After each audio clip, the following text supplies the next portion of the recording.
வணக்கம், இது உங்கள் தினக்கதிர்.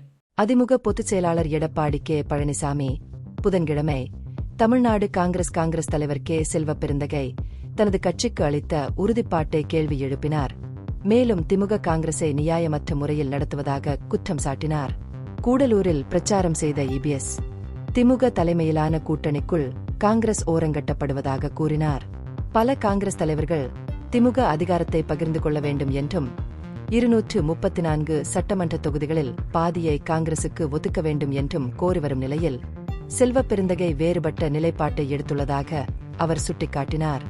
இபிஎஸ் கருத்துப்படி காங்கிரஸ் தலைவர் ராகுல் காந்தி அத்தகைய கோரிக்கையை முன்வைக்கவில்லை என்றும் இது அவரது சொந்த கட்சி சகாக்களின் குரல்களுக்கு முரணானது என்றும் செல்வப்பெருந்தகை கூறினார்.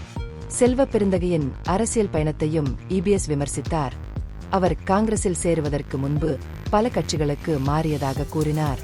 செல்வப்பெருந்தகை சட்டமன்றத்திற்கு உள்ளேயும் வெளியேயும் தனது சொந்த கட்சியை விட திமுகவுக்கு அதிக விசுவாசத்தை காட்டுகிறார் என்று அவர் வாதிட்டார். ஒற்றுமைக்கான பொது அறிக்கைகள் இருந்தபோதிலும் திமுகவிற்கும் காங்கிரசுக்கும் இடையே வளர்ந்து வரும் பிளவை இது அம்பலப்படுத்தியதாக அவர் கூறினார்.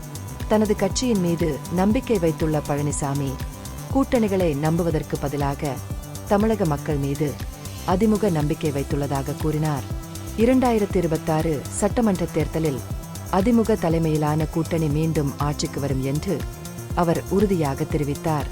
அதிமுக முதலிடத்தில் உள்ளது, உண்மையான போட்டி 2வது இடத்திற்கு மட்டுமே என்று அவர் அறிவித்தார்.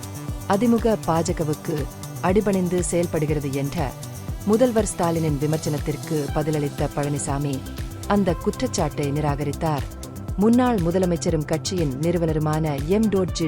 ராமச்சந்திரனின் கொள்கைகளால் வளர்க்கப்பட்டு வழிநடத்தப்படுவதால் ஒரு அதிமுக ஊழியரை கூட அடிமையாக கருத முடியாது என்று அவர் கூறினார். இந்த பகுப்பாய்வு நுண்ணறிவுள்ளதாக கண்டால் முக்கியமான அரசியல் முன்னேற்றங்கள் குறித்த கூடுதல் புதுப்பிப்புகளுக்கு லைக் செய்யவும், ஷேர் செய்யவும், சப்ஸ்கிரைப் செய்யவும். இது உங்கள் தினக்கதிர். நன்றி.